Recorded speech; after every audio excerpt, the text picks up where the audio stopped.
महाराष्ट्र चुनाव में अब मुद्दा बन चुका है बटेंगे तो कटेंगे, और इसी का नारा भी लगाया जा रहा है। कई नेताओं ने बटेंगे तो कटेंगे नारे में अब दूरी भी बनाई है।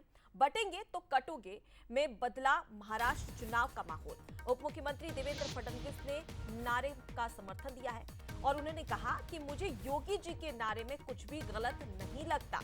जब देश को जातियों में बांटा जाता है या बांटा गया है, ये देश गुलाम हुआ है। देखिए, देवेंद्र फडणवीस ने भी इस पर अपना समर्थन दिया है। दरअसल आपको बता दें कि कुछ महीनों पहले उत्तर प्रदेश के मुख्यमंत्री योगी आदित्यनाथ ने एक नारा दिया था, बटोगे तो कटोगे, और इसको लेकर जमकर सियासत भी देखने को मिल रही थी। वहीं अगर बात कर ली जाए अजित पवार की, तो उन्होंने कहा कि बटेंगे तो कटेंगे का हमने सबने विरोध किया है। ये यूपी नहीं है, ये महाराष्ट्र है, यहाँ ये सब नहीं चलेगा। योगी जी के नारे में कोई गलत बात नहीं देखता। इस देश का इतिहास देखिए, जब जब ये देश जातियों में बटा, प्रांतों में बटा, समुदायों में बटा, तब तक ये देश गुलाम हुआ। देश भी कटा और व्यक्ति भी कटे। इसलिए बटेंगे तो कटेंगे, ये इस देश का इतिहास रहा है। और मैं समझ नहीं पाता हूं कि अगर कोई ये कहता है कि बांटिए मत और बटिए मत, तो इस पर ऑब्जेक्शन लेने की क्या बात है। अगर सीए की बात थी तो अब बटेंगे तो कटेंगे वाला जो नारा है, उसको हमने सबने विरोध किया है। मैंने अकेले ने नहीं, मेरे पार्टियों ने तो किया ही किया। बीजेपी के मुझे किसी ने बताया, पंकजा मुंडे ने भी विरोध किया, वो महाजन।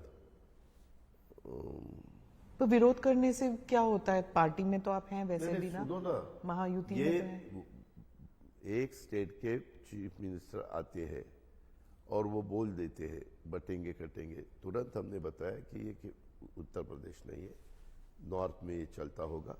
हमारे महाराष्ट्र में शिव फुले अम्बेडकर की विचारधाराओं से महाराष्ट्र चलता है। मैंने हमेशा देखा है, जब से मैं पॉलिटिक्स में आया हूँ या उससे पहले एक स्टूडेंट के नाते मैं जब सोचता था तो भी मैंने देखा है, उसके बजाय वो दूसरा कोई सोच ही नहीं सकता। मैंने आपको बताया कि हमें ये कटेंगे बटेंगे पसंद नहीं है। एक नारा नया लाया है बीजेपी ने, बटेंगे तो कटेंगे। इसको लेकर काफी विवाद भी हो रहा है। अजित पवार ने असहमति अपनी प्रदर्शित कर दी कि ये नारा महाराष्ट्र में नहीं चलेगा। कुछ बीजेपी के लोग, पंकजा मुंडे भी कह रहे कि इससे हमारा ताल्लुक नहीं है। इसको कैसे देखते हैं, ये पोलराइजेशन का एक? देखिए, हमारा देश एक है, हम सब भारतीय हैं। हमारे भारतीयों में उपासना पद्धति अलग है। कोई मस्जिद में जाता है, कोई बौद्ध विहार में जाता है, कोई चर्च में जाता है, कोई मंदिर में जाता है। ये अलग अलग हमारी उपासना पद्धति है, पर हम भारतीय हैं, हम एक है। और हम सब ने मिलकर आतंकवाद के खिलाफ, जो हमारे देश में विशेष रूप से हमारी इंटरनल और एक्सटर्नल सिक्योरिटी को ध्यान में लेते हुए हमारे देश में आतंकवादियों के खिलाफ और देश के दुश्मनों के खिलाफ हमने एक होना चाहिए। सबने जात पंथ धर्म भाषा भूलकर, ये उसका स्पिरिट है। लेकिन ये बांटने का एक तरीके से प्रयास है। कहाँ है पूरे भारतीय एक हुए, कहाँ बांटने का प्रयास है? बटेंगे तो कटेंगे, ये लोग उसका गलत इंटरप्रिटेशन करते हैं, ऐसा अर्थ नहीं है।